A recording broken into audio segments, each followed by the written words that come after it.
ماں کی آخری دعا۔ ایک چھوٹے سے گاؤں میں علی نام کا ایک غریب لڑکا اپنی ماں کے ساتھ رہتا تھا۔ علی کے والد کا انتقال ہو چکا تھا اور اس کی ماں مزدوری کر کے بمشکل گزارا کرتی تھی۔ غربت کے باوجود اس کی ماں ہمیشہ کہتی، بیٹا اللہ بڑا مہربان ہے، تم بس سچائی اور نیکی کے راستے پر چل لو۔ علی اکثر شکایت کرتا، ماں نیکی اور سچائی سے پیٹ نہیں بھرتا۔ اگر میرے پاس دولت ہوتی تو لوگ میری عزت کرتے۔ ماں مسکراتی اور صرف اتنا کہتی، بیٹا صبر کرو، اللہ کی رحمت ہر حال میں بہترین ہے۔ ایک دن علی کو بازار میں ایک تھیلی ملی جس میں سونے کے سکے تھے۔ وہ خوشی سے دوڑتا ہوا اپنی ماں کے پاس پہنچا اور کہا، ماں دیکھو اللہ نے ہمیں دولت دے دی۔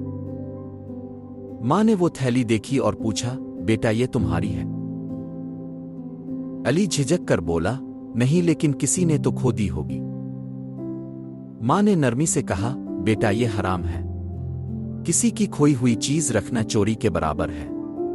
اگر تم اسے واپس کر دو تو اللہ تمہیں اس سے بہتر دے گا۔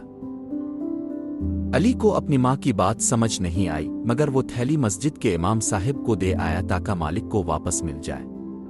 لیکن دل میں افسوس تھا کہ دولت ہاتھ آ کر نکل گئی۔ کچھ دنوں بعد علی کی ماں بیمار ہو گئی۔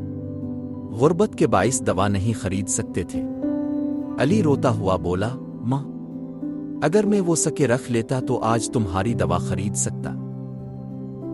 ماں نے کمزور آواز میں کہا، بیٹا اللہ ہمیں آزماتا ہے لیکن وہ ہمیں کبھی تنہا نہیں چھوڑتا، بس دعا اور صبر کرو۔ ماں نے علی کے سر پر ہاتھ رکھا اور وہ آخری بار مسکرا کر بولی، بیٹا نیکی کا راستہ کبھی مت چھوڑنا۔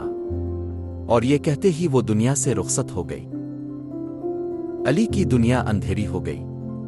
وہ ماں کے بغیر ٹوٹ چکا تھا، لیکن اس کی آخری نصیحت یاد تھی۔ اس نے دن رات محنت کی اور کبھی بے ایمانی کا راستہ نہ اپنایا۔ کئی سال بعد علی ایک کامیاب تاجر بن چکا تھا۔ اس کی ایمانداری کی شہرت پورے شہر میں پھیل گئی۔